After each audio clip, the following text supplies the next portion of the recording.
All Indiana Politics is your premier source for Indiana politics, focusing on issues that matter to you. I still want us to be the best in the Midwest. We can't afford another lockdown. Give the citizens of this country the relief they need. Education in the state of Indiana remains priority number one. In-depth, nonpartisan coverage. We don't know exactly where the economy will be in January. People are worried with good reason. Exclusive interviews with Indiana's political leaders. We have the resources here in the state of Indiana to care for those who are in need. Expert analysis on critical legislation. We need to reform those laws. This recovery is going to take some time. We've got to anticipate that there'll be a budget shortfall. From Wish TV, this is All Indiana Politics Podcast on the All Indiana Podcast Network. Good morning, everyone. Welcome to another edition of All Indiana Politics on this Sunday. Let's get right into it, starting with the January 6th investigation and former Vice President Mike Pence. The House Committee's third hearing Thursday focused on the week-long campaign to convince Pence to overturn the 2020 election results. We also saw remarkable new images of the vice president in hiding beneath the Capitol as rioters went through the building searching for him. Let's welcome in Tom LoBianco, politics reporter for Yahoo and a former AP reporter who wrote the book on Pence's campaign for vice president in 2016.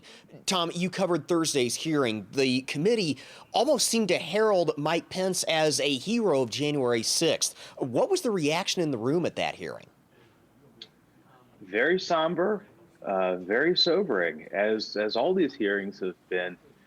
I had chills sitting through it. We've seen a lot of this before, but the gravity of it really seems to be finally hitting home. I mean, I think, you could pick any number of moments from those hearings, but for me at least, perhaps the most important one was this chronology that they did, where they show you in real time how Trump, former president, is reacting to this, the footage that the rioters themselves captured, and that you can literally see when Trump issues that tweet at 2:24 p.m. on January 6, 2021, saying that that Pence should have stopped this. You can see the rage from the rioters in real time through that video montage. And the thing that grabbed me, and I think we kind of knew these details before, but it just hadn't really sunk in entirely, for me at least, was that they came within 40 feet of confronting Pence and his family and his detail. And they were talking about killing the vice president. And I don't think it will take a long time for that to sink in for me. And I imagine that's the same for a lot of other people. Now, you've covered Pence for a long time, and you've covered extensively the events of January 6th. Would you say that chronology and sort of putting everything into relief is the biggest takeaway from this, or was there something else that stuck out from you at this hearing? It really is for me. And I mean, each individually, there have been a number of stunning scoops, not least of which this kind of back and forth from John Eastman, where he wavers on how he's going to try to keep Trump in power, how they're going to try to overturn the 2020 election results. But a big one that we found out about on last Thursday was that immediately after this all happens, after the attack and after the threat on Vice President Mike Pence's life, John Eastman asked for a pardon. And this is, again, there's such a multitude of details, such an incredible amount of information. But the scoop, the conceptual scoop, the importance of this, the gravity seems to be understanding it and seeing it all put together in a clear timeline, a clear chronology, a clear causality, it seems, for the first time, really. And for Congress, these are shockingly concise. I was watching some of the gun legislation hearings a couple weeks ago, and they were not nearly as concise as this. At least at this point, what would you say is Pence's legacy from this? How will history remember his role on January 6th? This seems to be the defining moment of his life and his career. And, what's interesting is that he actually told his lawyer who testified last Thursday, Greg Jacob, he told his lawyer as much. When he was writing the letter on January 6th, when he was preparing this with Jacob, with his team, he said this might be the most important item I ever signed, the most important statement that I ever signed. And I mean, as of now, that feels to be correct. I mean, that could change. He appears to be running for president. Nobody has announced. Again, that other things could happen in the future, but right now, this seems to be not only a defining moment for Pence, but also a defining moment for our country, frankly. Do you think Pence would testify before the January 6th committee if they call him to do so? That is a great question, and one that I know that the committee members themselves have been talking about. I think Chairman Benny Thompson weighed in on this about a week ago. He was telling a couple of us at the Capitol that he's hopeful that they're still in discussions. Knowing Pence and his team and how they've been talking about this and Pence's own ambitions, again, looking forward to 2024, I suspect the answer is no, but it has not been tested yet. They have not issued a formal invitation, not that we know of, to Pence as of yet. So it's a central question. Few people know as much as him. Perhaps the only other one is Trump, and I would argue that the credibility is much better on Pence's side than Trump's side when it comes to this stuff. And again, of course, the credibility is also improved when you're testifying under oath with the threat of perjury. Tom LoBianco, thank you for joining us. Thank you, Gary. All right, coming up, shaping the statewide balance for 2022, we meet the new names on the Democratic ticket next on All Indiana Politics.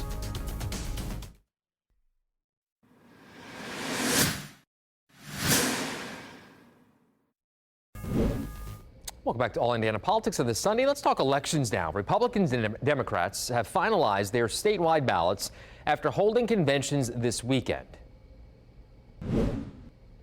And let's welcome in two of the newest names of the statewide Democratic ticket. Jessica McClellan is the candidate for state treasurer, and Zanae Brooks is the candidate for state auditor. Ladies, good to see you. Thank you for taking some time.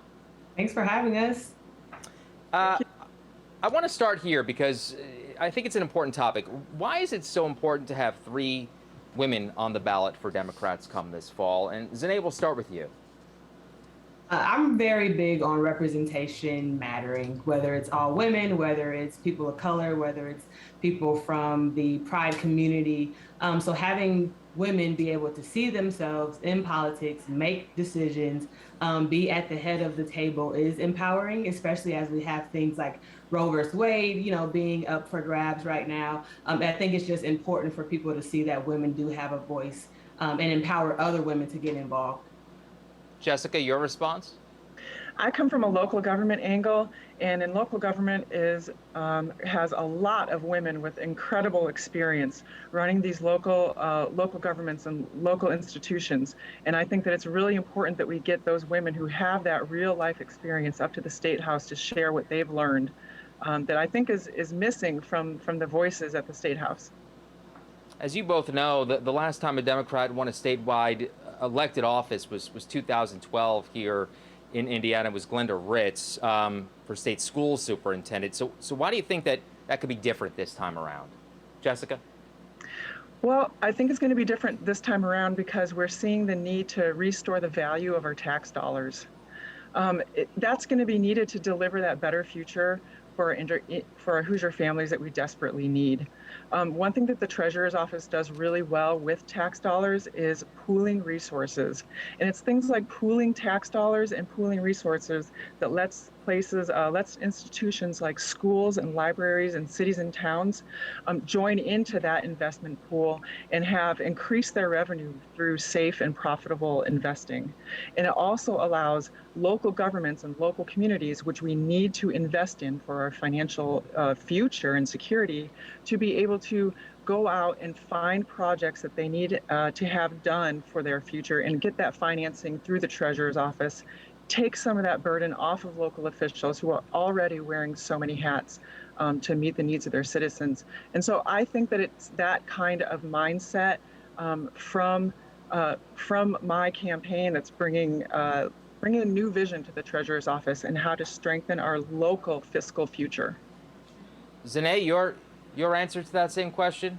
Yeah, I agree with everything Jessica said. It's really about reestablishing trust with the people. I think a lot of Hoosiers right now are feeling the heat, no pun intended, of inflation, whether it's taxes or interest rates or whatever it is. And so we really want to make sure that our Hoosiers understand what's happening with our state's financial situation, so they understand it, so they know how to assess the reports, so that they actually understand and can articulate and to really be able to take hold of what's happening in the state house and how that affects their own house and personal finances, and so helping them really bridge the gap. Zane, you're running for state auditor. Why that office?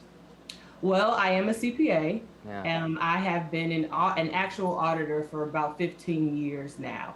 And so part of that role is really ensuring financial responsibility, making sure things are reported accurately. And so this role is an extension of that. It lines up right with my career and experiences. And again, really just ensuring trust within the profession, within the community, and within our politics, so that people understand and have faith in what's happening. And Jessica, State Treasurer's office is what you're running for. Why now? Oh, now is it's such an honor to be running for this office. I feel like after I'm in my second term as county treasurer in Monroe County, which I absolutely love, and we're a steward of public funds. And I think it's such a fascinating office at the state level that I would just love to be there and help bring the resources and the opportunities that the state treasurer's office has to help local communities, because I see it on the front lines every day, how communities are struggling, how the families are struggling, and how local government is struggling to get resources back out to those communities. And so I would love to be in the treasurer's office and do more on that front. As you ladies know, we've seen that tax rebate kick in at least once this year. The governor trying to do it again. Is that something we should look to do every year? Well, I think that relief is definitely very welcome by many Hoosier families, but I don't think that it addresses really what this economic climate is really doing to Hoosiers financially. And just from a state treasurer's perspective, we need Hoosiers to invest in themselves, and we need local government to invest back in the community with the help, and the treasurer's office can help with that. And that's going to strengthen our fiscal future for everyone. Zane Brooks, Jessica McClellan. I think I got that right this time. Did I? Yes, you did. Thank you. Excellent. Thank you very much. Good to see you. We'll talk to you soon. All right. And we look forward to having the newly chosen Republican candidates here on All Indiana Politics in the coming weeks. All right, coming up, Indiana's best political team debates the future for Mike Pence after the January 6th hearing. Next on All Indiana Politics.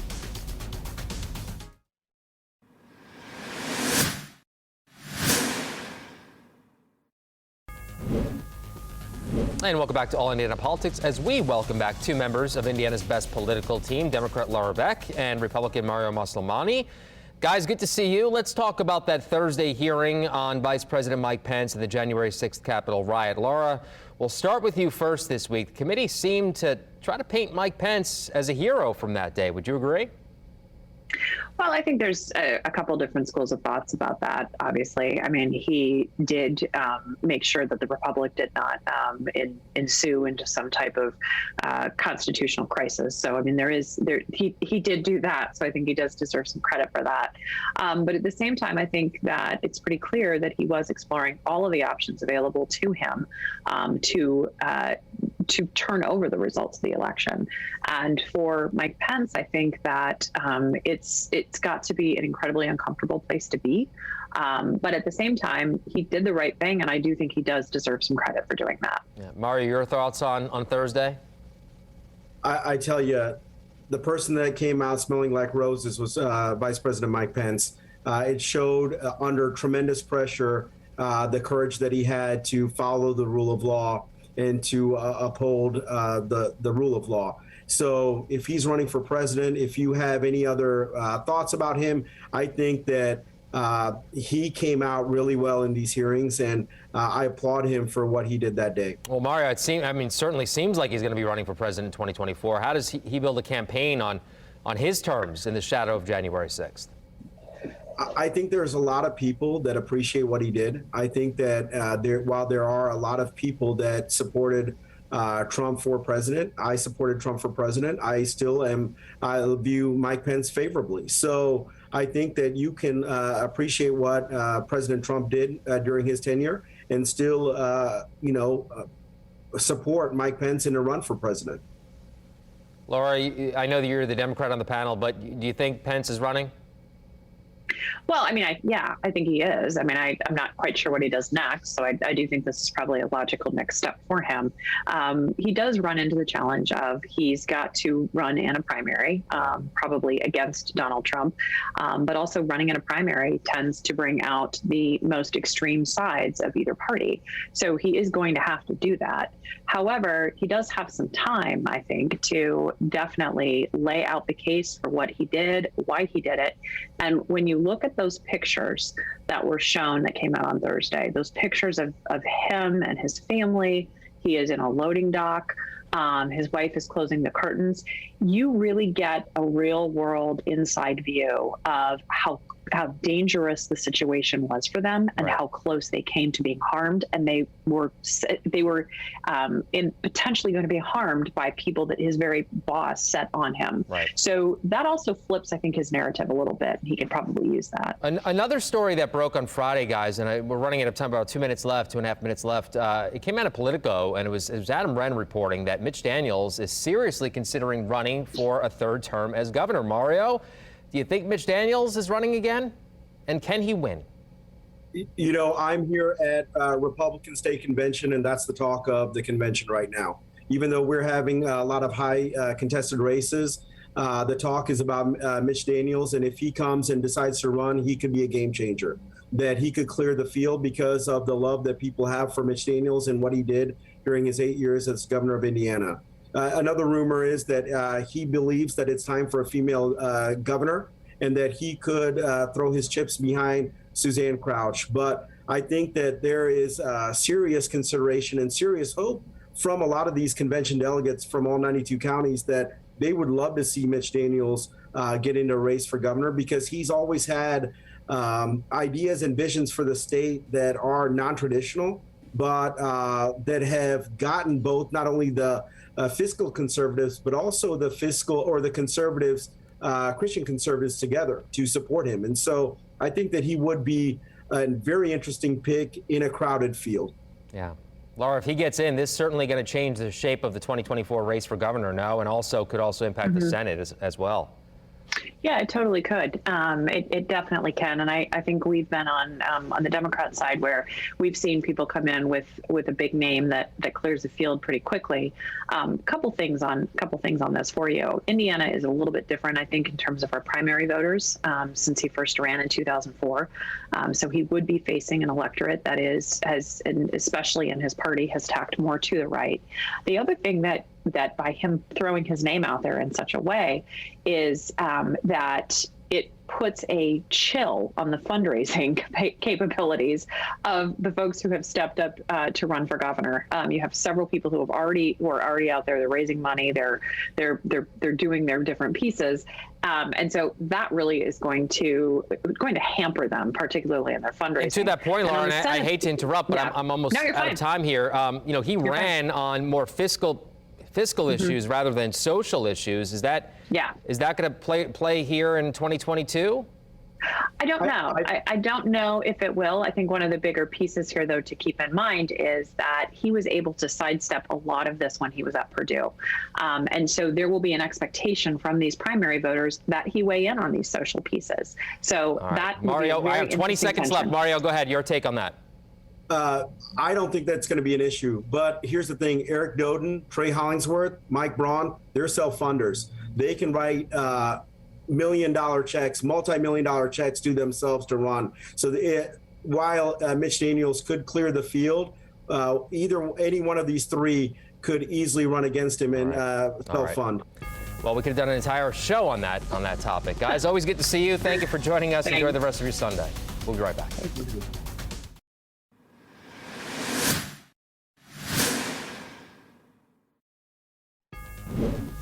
Thank you for joining us for All Indiana Politics. We'll be back here next Sunday morning at 9:30. You can also find our brand new All Indiana Politics podcast. It's part of the All Indiana Podcast Network at wishtv.com. Have a great rest of your weekend.